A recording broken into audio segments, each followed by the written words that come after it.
I have trouble sleeping at night. Some say it's anxiety. Others suggest medication. But I've never seen a doctor about it. Instead, I take my car out for a drive to relax. It's costly, but it usually helps me sleep through the night. I live in a small desert town in Arizona. Once you leave town, it's miles of empty road in every direction. The highways stretch through flat, desolate landscapes until you reach another small town, each as isolated as the last.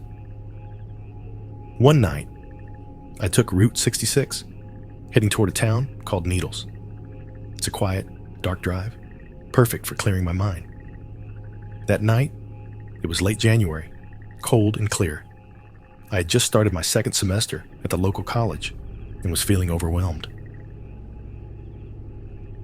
Around midnight, I grabbed my keys, a coat, and a cup of coffee and set out. I hadn't driven Route 66 in a while, so it seemed like a good choice. As I passed the outskirts of town, the road became a long stretch of empty desert. The stars were bright, and the moon cast an eerie glow on the barren landscape. I was about 20 minutes in when I heard a tap on my passenger window. I assumed it was a rock and ignored it.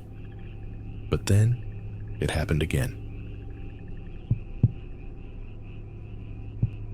And again. 3 distinct taps. I turned to look and saw a face staring back at me. Pale, almost gray, with dark, empty eyes and a wide, unsettling grin. His teeth were unnaturally perfect, and his short, dark hair looked like it was from another era. The sight sent a chill down my spine. I jumped, swerving slightly before regaining control. I hoped it was a hallucination, but when I glanced back, he was still there, smiling and waving. His wave was slow and deliberate, as if mocking me. Panicked, I kept my eyes on the road, trying to find a place to turn around. I could feel my heart pounding in my chest, each beat louder than the last. Then, out of the corner of my eye, I saw a man running alongside the car on all fours, completely naked. My speedometer read 75. It was the same man, keeping pace with me, smiling that creepy smile. I floored the gas, trying to get away. The engine roared as I accelerated, but the man didn't falter. He moved with unnatural speed and grace, his limbs contorting in ways that made my stomach turn. I heard a thump as he jumped into the bed of my truck. In the rearview mirror, he stared back at me, still smiling. His eyes seemed to bore into my soul, and I felt a wave of nausea. I was nearly in tears, desperate for him to go away. I glanced back at the road, my knuckles white from gripping the steering wheel so tightly. The desert stretched endlessly before me, offering no sanctuary. The man's reflection in the mirror was unwavering, his grin growing wider. I found a turnaround, braked hard, and spun the truck around without checking if he was still there. I sped back toward town, heart pounding. My mind raced, trying to make sense of what I'd seen. Was it a ghost, a demon, or something else entirely?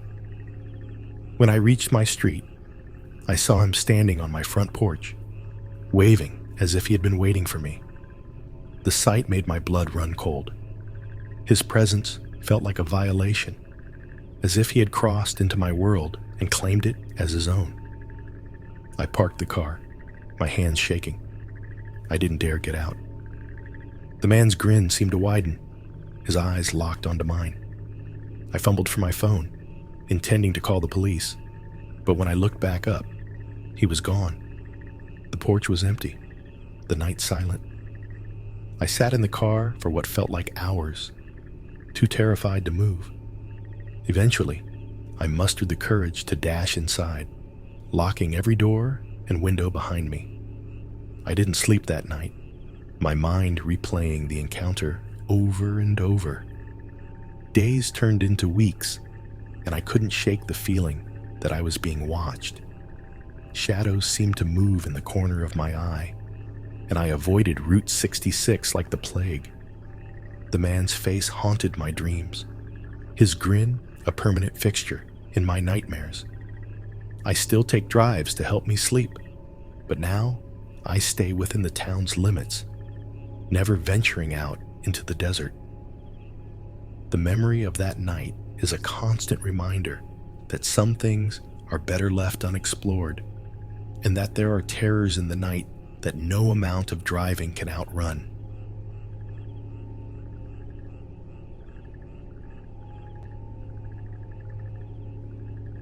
I don't drive at night anymore, especially not through the remote mountain roads where the shadows seem to come alive. My friends mock me for it, loving their late-night adventures and moonlit hikes. I used to join them, but that was before my encounter in the pines. It was last August, just before my final year at university. I was staying in a tiny mountain town in Colorado, renting a cabin to enjoy some solitude before the semester began.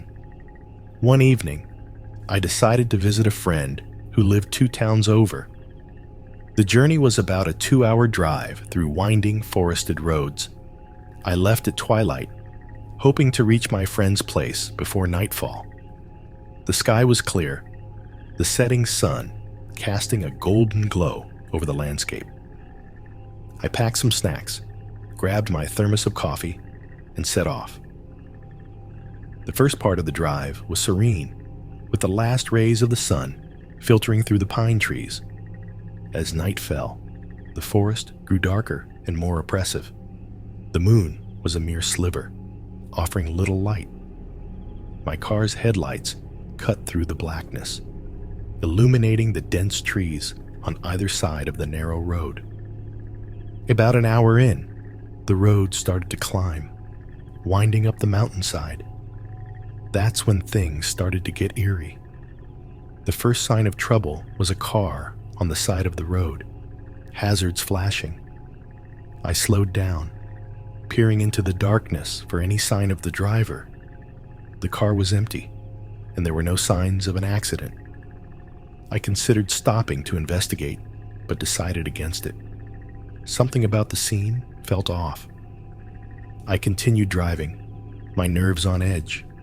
A dense fog began to roll in, further reducing my visibility.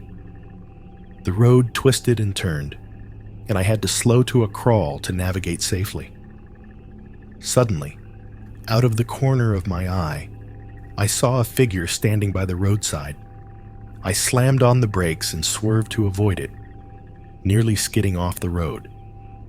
Heart pounding, I looked back. The figure was gone.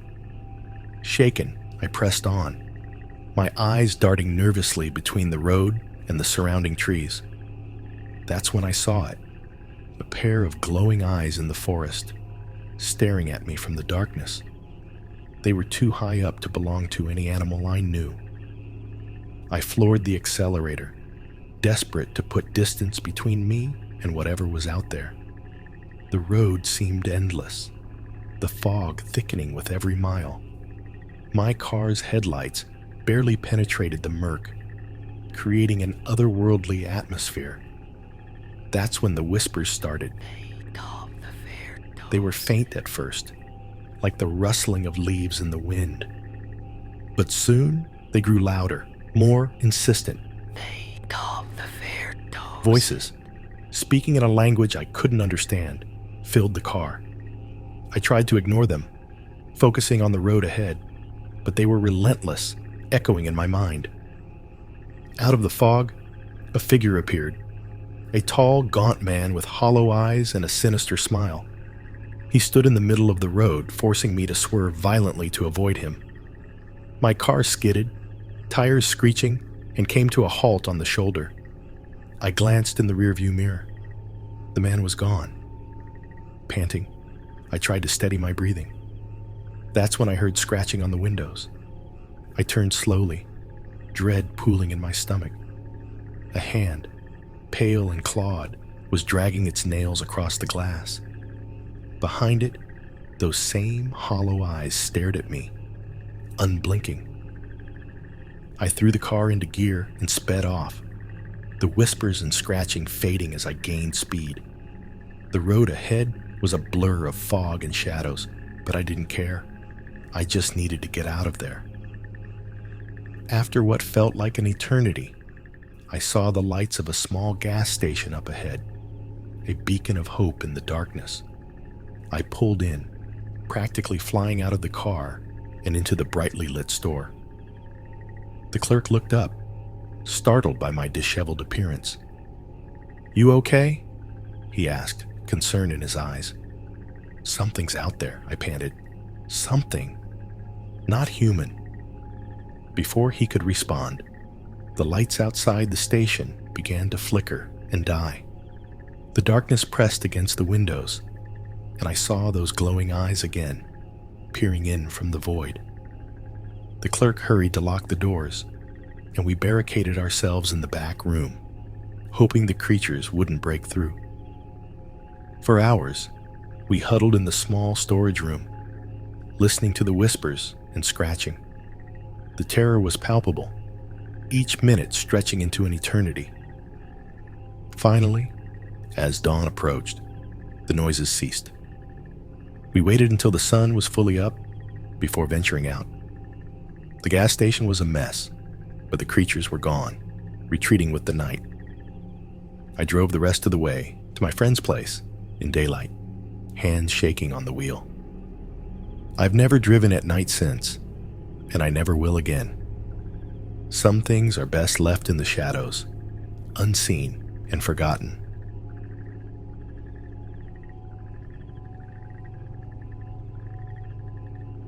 I was driving home late one night. The rural countryside around me was pitch black. My husband had been away for days on a business trip, leaving me to wrap up catering at a remote barn venue all by myself. My colleague had already left, taking the van back to the warehouse. The venue was tucked away down a series of narrow, winding roads that cut through dense farmland. I flicked my headlights to full beam as I turned onto the rural track, trying to see through the enveloping darkness. About 10 minutes into the drive, the road narrowed even further, and tree branches scraped against my car. It was unnervingly quiet, except for the occasional rustling of leaves or distant hoot of an owl. Every shadow seemed to leap out at me, making me jump at nothing. I passed by a lone deer that darted across the road, disappearing into the underbrush. I chuckled nervously, relieved that my jumpiness was just the result of my own nerves. But then, as I drove on, a strange tapping noise echoed from behind me, like fingernails lightly drumming on glass. My heart raced as I glanced into the rearview mirror, expecting to see something terrifying staring back at me. Only darkness met my eyes, just the empty road and the black void beyond. I swallowed hard, trying to shake off the unease. Gripping the steering wheel tighter, I pressed down on the accelerator, eager to get home. But as I turned another corner, my headlights revealed a figure standing right in the middle of the road. I slammed on the brakes, but it was too late. The car jolted as I ran over something with a sickening thud. I sat there frozen, dread crawling up my spine. Slowly, I turned my head to look back, fear gripping my chest like a vice. There, illuminated in the red glow of my taillights, was a mangled body lying on the dusty road. My breath caught in my throat as I saw its head twist unnaturally toward me, its arms contorting in a grotesque manner. But the most chilling part was its face, or rather, the lack of it. Where eyes, a nose, and a mouth should have been, there were only thick, jagged scars glowing in the dim light. I couldn't move, couldn't scream. This was no ordinary person. Pure panic took over. I threw the car into reverse, the engine roaring as I sped backward, crashing into something behind me. With a frantic shift back into drive, I bolted down the road, heart pounding in my ears. Glancing into the rearview mirror, I saw nothing but darkness swallowing the road behind me. The scene I'd left behind was gone, but the terror remained. I finally reached the main road, heart still racing. I practically leaped out of the car, fumbling with my keys to unlock the front door. Once inside, I slammed it shut and locked it, leaning against it with a shuddering sigh. I tried calling my husband, but it was past midnight and he didn't pick up. I turned on the TV for distraction, but my mind kept replaying the horrifying encounter. After what felt like an eternity, I managed to calm down enough to grab a glass of water from the kitchen. But as I turned toward the sink, I froze. There, pressed against the window, was a bloody, disfigured head. It stared at me with empty eyes, sending a wave of terror through my body. Without hesitation, I grabbed my phone and dialed the police. They arrived quickly, but by the time they got there, the blood was gone, leaving no evidence of the horror that had been there just moments before. They left after questioning me, leaving me alone in my trembling state. I spent the rest of the night upstairs, barely sleeping.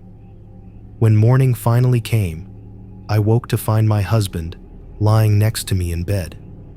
Still half asleep, I reached out to hug him, relieved to feel his presence.